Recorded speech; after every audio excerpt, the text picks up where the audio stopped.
আমরা আজকে চলে আসলাম হচ্ছে সাউথ কোরিয়ার খোয়াংমিয়ন কেভ বা খোয়াংমিয়ন গোয়ায়। তো এটি শুধু একটি গোয়া না, এর সাথে জড়িয়ে আছে শত বছরের ইতিহাস, সংস্কৃতি, সব কিছু এর সাথে জড়িত। তো আমরা এখন এর ভিতরটা দেখবো এবং এর ইতিহাসটা জানার চেষ্টা করব। চলেন ঘুরে আসে ভিতর থেকে।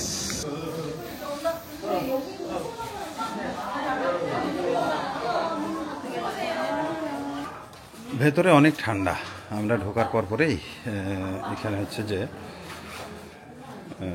ঢোকার পরে বুঝলাম যে প্রচুর ঠান্ডা এবং ওই যে গা হচ্ছে এই পাথরগুলো ভিজে আছে। পাহাড়ের মধ্যে যেহেতু গুহাটা, সেহেতু এই পাথর যে ঠান্ডা, পাথরের যে একটা ঠান্ডা ভাব থাকে এখানে এসি ফেল। তো এই যে গাটা ভিজে আছে, তো এটি মূলত একটা হচ্ছে খনি ছিল, স্বর্ণ খনি ছিল, যেটি ইতিহাস আমি আপনাদেরকে জানাবো। দক্ষিণ কোরিয়ার খিয়ংগিদো প্রদেশের সিউলের দক্ষিণ পশ্চিমে অবস্থিত ছোট্ট শহর খোয়াংমিয়ন। এখানে রয়েছে কোরিয়ার অন্যতম ভূগর্ভস্থ রহস্যময় স্থান খোয়াংমিয়ন কেভ, বা কোরিয়ান ভাষায় যাকে বলে খোয়াংমিয়ন থঙ্গুল।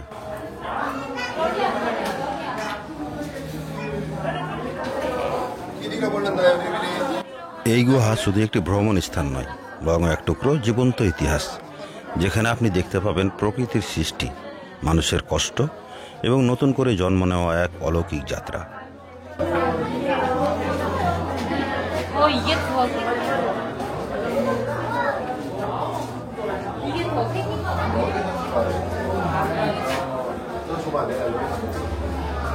ও মাই ডগ, কত সুন্দর জায়গা।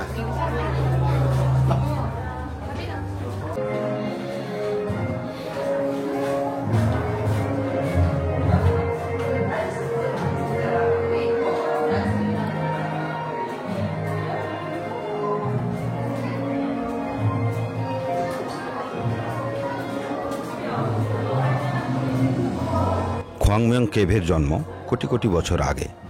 বিজ্ঞানীদের মতে প্রায় 190 থেকে 200 মিলিয়ন বছর আগে পৃথিবীর ভূগর্ভে আগ্নেয়গিরির অগ্নুৎপাতের এই গুহার সৃষ্টি হয়। দীর্ঘ সময় ধরে আগ্নেয়গিরির লাভা, পানি আর বাতাসের প্রভাবে পাথরের স্তর পরিবর্তিত হয়ে তৈরি হয় এই বিশাল চুনাপাথরের গুহা। গুহার গভীরতা প্রায় 275 মিটার আর মোট দৈর্ঘ্য প্রায় 7.8 কিলোমিটার। ভেতরের সারা বছর তাপমাত্রা থাকে প্রায় 12 ডিগ্রি সেলসিয়াস, অর্থাৎ বরফের মতো ঠান্ডা, কিন্তু খুব আরামদায়ক। এই ঠান্ডা আর আর্দ্র পরিবেশের কারণে গুহার ভেতরে এক অদ্ভুত শান্ত ভাব তৈরি হয়, যেন সময় থেমে গেছে কয়েক মিলিয়ন বছর আগেই।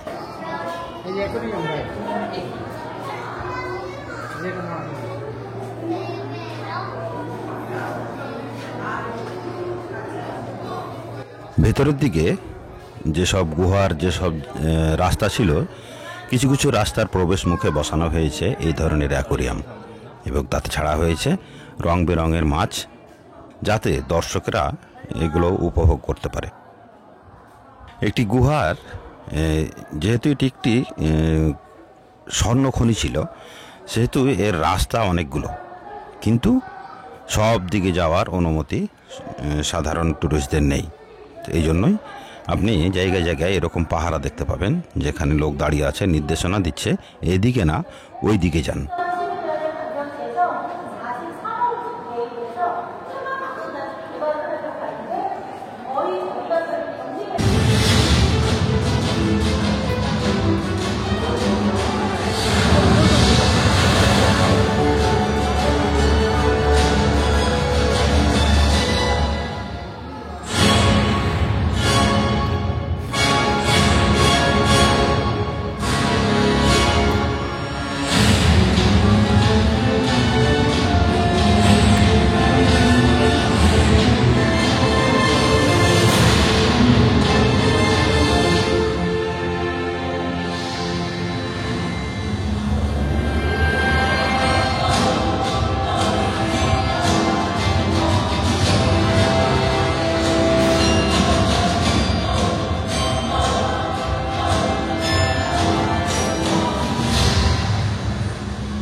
1910 সাল থেকে 1945 সাল পর্যন্ত কোরিয়া ছিল জাপানের দখলে।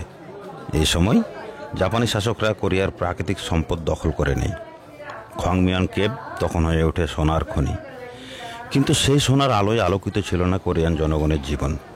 হাজার হাজার কোরিয়ান শ্রমিককে জোর করে গুহার ভিতরে কাজ করতে বাধ্য করা হতো। নেই গরম বাতাস, আলো নেই, সঠিক খাবার নেই। অন্ধকার, ধুলা আর বিষাক্ত বাতাসের মধ্যে তারা দিনরাত খাটত। অনেকে অসুস্থ হয়ে পড়ত, কেউ কেউ আর কখনো ফিরে আসতে পারেনি। কেউ বলে আজও গুহার ভেতরে মাঝে মাঝে শোনা যায় শ্রমিকদের নিঃশ্বাসের শব্দ। এই যেন ইতিহাসের কষ্টের প্রতিধ্বনি। তখন এই গুহা ছিল কোরিয়ান মানুষের কষ্ট ও শোষণ আর অন্ধকারের প্রতীক।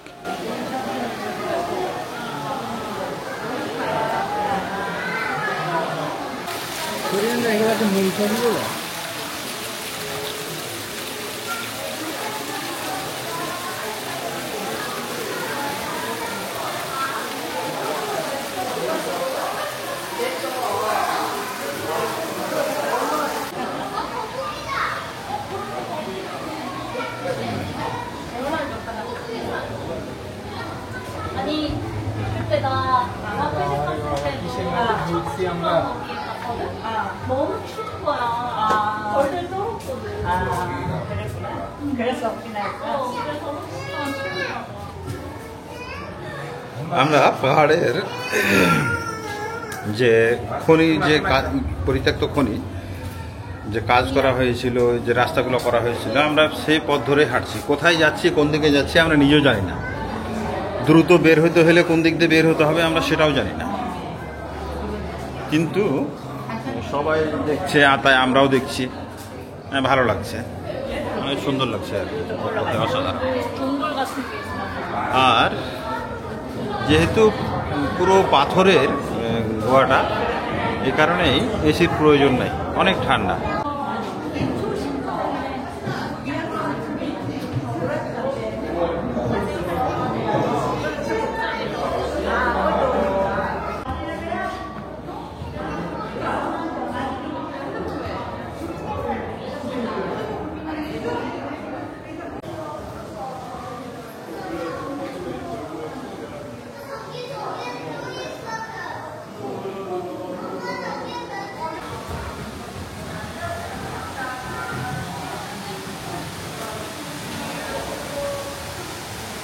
এত পানির আওয়াজ আসছে, সম্ভবত নিচে ঝর্ণা আছে।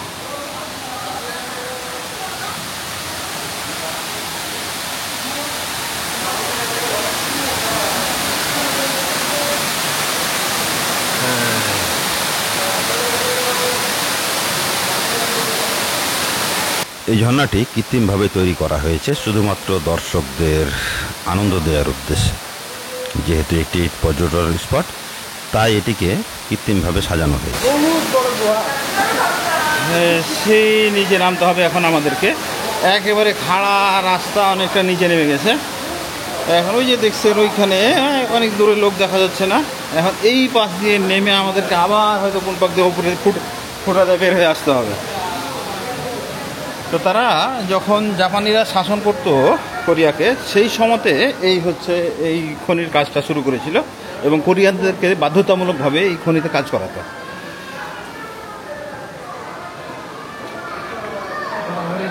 1945 সালে কোরিয়া অবশেষে জাপানের হাত থেকে মুক্তি পায়, কিন্তু মুক্তির আনন্দ বেশি দিন টিকল না। শুরু হলো কোরিয়ান যুদ্ধ। 1950 সাল থেকে 1953 সাল পর্যন্ত চলে এই যুদ্ধ।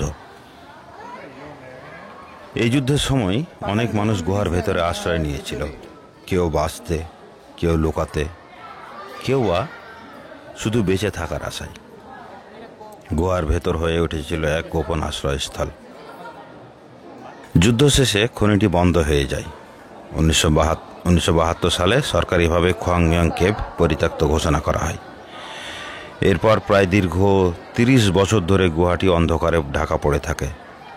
স্থানীয়রা তখন একে ভূতের গুহা বলতো। কারো সাহস হতো না ভেতরে ঢোকার।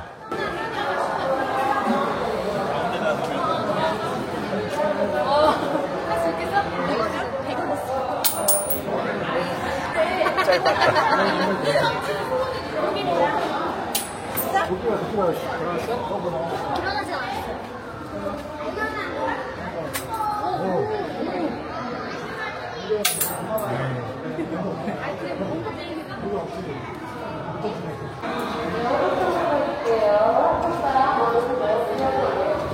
আমরা কত নিচে নেমেছি জানি না, কিন্তু এখনো আমরা নিচেই নামতে আছি।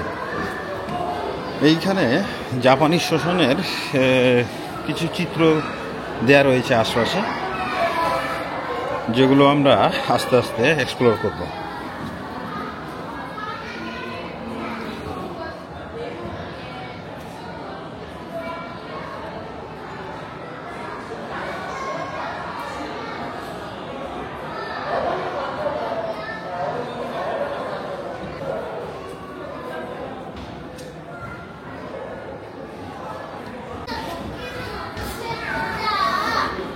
আমরা ধীরে ধীরে আরো গভীরে নামলাম।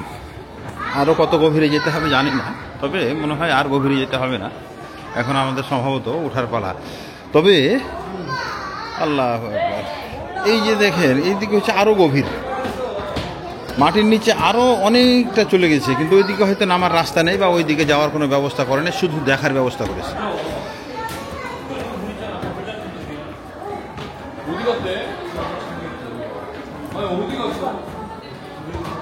ওইখানে পানি জমে আছে, কারণ পাহাড়ের মধ্যে যেহেতু, পাথরের মধ্যে, সেহেতু পানি জমবে।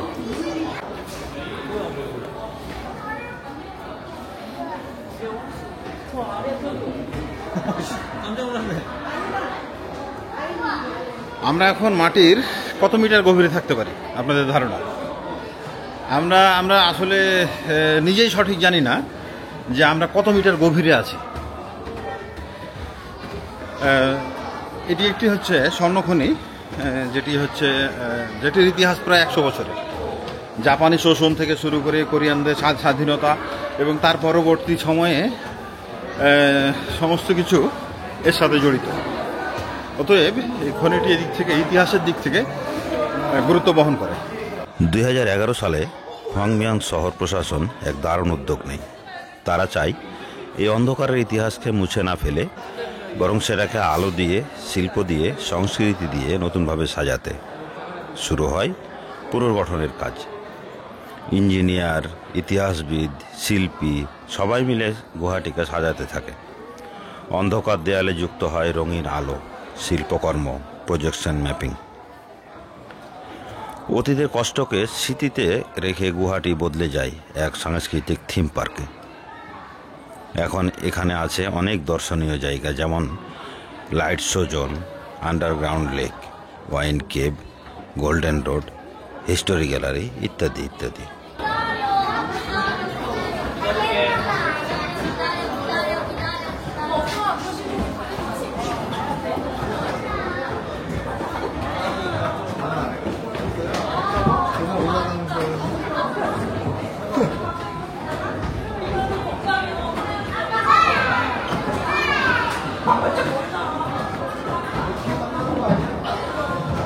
আজকের দিনে খোয়াংমিয়াং কেভ শুধু একটি গুহা নয়, এটি গড়িয়ার গর্বের প্রতীক। এখানে প্রতিদিন হাজার হাজার মানুষ আসে, কেউ ইতিহাস জানতে, কেউ সৌন্দর্য দেখতে, কেউ আবার শুধু কিছু সময় শান্তিতে কাটাতে। এখানে মাঝে মাঝে আয়োজন করা হয় থিয়েটার শো, আর্ট এক্সিবিশন, সঙ্গীতানুষ্ঠান, এমনকি হ্যালোউইন সময়ে হরর কেভ এক্সপেরিয়েন্স নামে বিশেষ ইভেন্টও হয় এখানে। শিশুদের জন্য রয়েছে শেখার সুযোগ। ভূগর্ভস্থ খনিজ, আলো ও প্রকৃতি নিয়ে শিক্ষামূলক প্রদর্শনী হয় এখানে।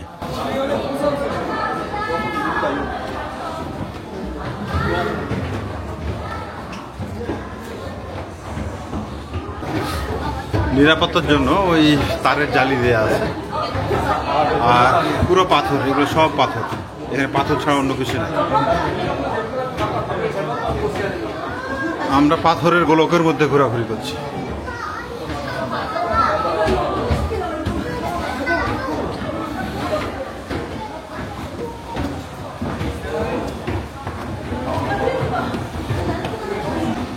ওই গর্ত থেকে আমরা ধীরে ধীরে উপরে উঠে আসলাম। যেহেতু খনি, তার তো নির্দিষ্ট কোনো রাস্তা নেই। আমরা সর্বপ্রথম ওই রাস্তাতে নেমেছিলাম, নিচে অনেকটা রাস্তা ঘুরে ফিরে শেষমেশ এই যে এই গর্ত দিয়ে আমরা বের হয়ে আসলাম।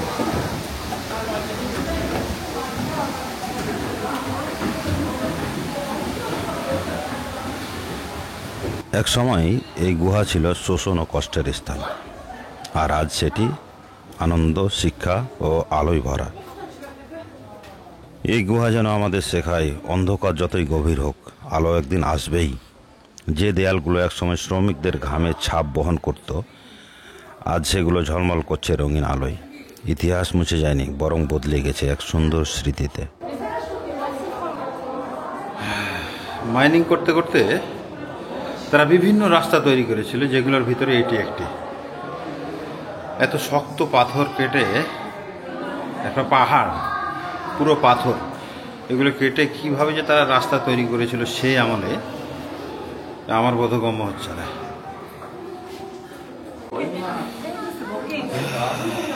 এখানে সব কিছু দেওয়া আছে। এখানে কি হতো না, স্টোরি অফ, এই যে দেওয়া আছে দ্য স্টোরি অফ হোয়াংমিয়ং cave and Sorae port salted shrimps. তো এই কোরিয়ান ভাষায় বিস্তারিত এগুলো দেওয়া আছে। অবশ্য সোরে হোয়াংমিয়ং কেভ লিখে সার্চ দিলে পুরো ইতিহাস পেয়ে যাবেন।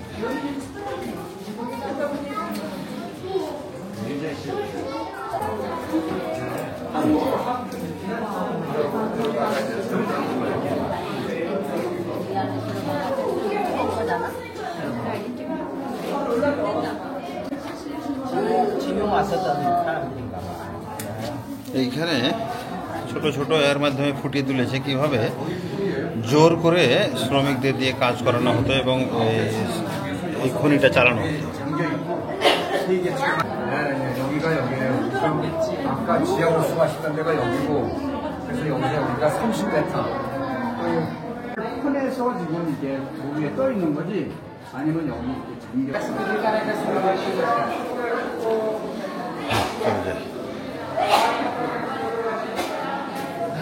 সত্যি এরকম জায়গা হয় না। আমরা নিচে থেকে শেষমেশ আমরা উপর দিকে উঠে আসলাম। তো সত্যি অনেক সুন্দর জায়গাটাকে তারা এমনভাবে পর্যটন স্পট হিসেবে গড়ে তুলেছে, আপনি দেখে মুগ্ধ হতে বাধ্য। আর মাটির নিচে গিয়ে সব কিছু নিজের চোখে দেখা, হ্যাঁ কি বলবো, সত্যি অসাধারণ।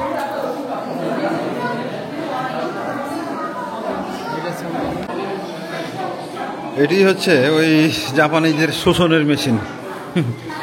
এই জন্য শোষণের মেশিন বলছি যে এটাই হচ্ছে খননের কাজে ব্যবহৃত, এবং খনন শেষে মাল যে টেনে আনতো তার কাজেই ব্যবহার করা হতো এইখান থেকে। ওই যে এখনও তারগুলো ওখানে জড়িয়ে রয়েছে, ওই যে তারগুলো এখনও এখানে জড়ানো রয়েছে। যা ছিল তারা সেভাবেই রেখে দিয়েছে শুধুমাত্র মানুষের দেখার জন্য।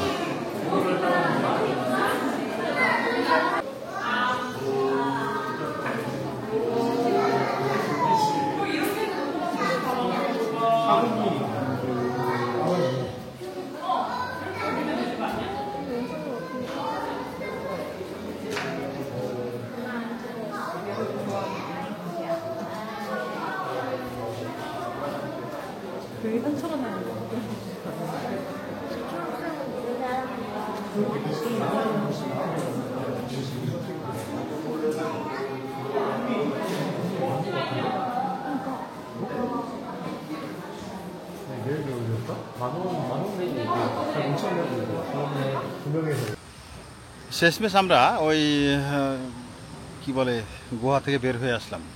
অসাধারণ এক কথায়। আর তাছাড়া ভেতরে ঢুকলেই জাপানি শোষণের যে একটা চিত্র, সেটা ওখানে খুব ভালোভাবে ফুটে উঠেছে। এই জন্যই ভিতরে ঢুকলে আপনি একসাথে দুইটা জিনিস পাবেন। সেটা হচ্ছে যে এক, ইতিহাস জানতে পারবেন, দুই হচ্ছে একটা সুন্দর জায়গা পরিদর্শন করতে পারবেন। তো সবাই ভালো থাকবেন। আল্লাহ হাফেজ।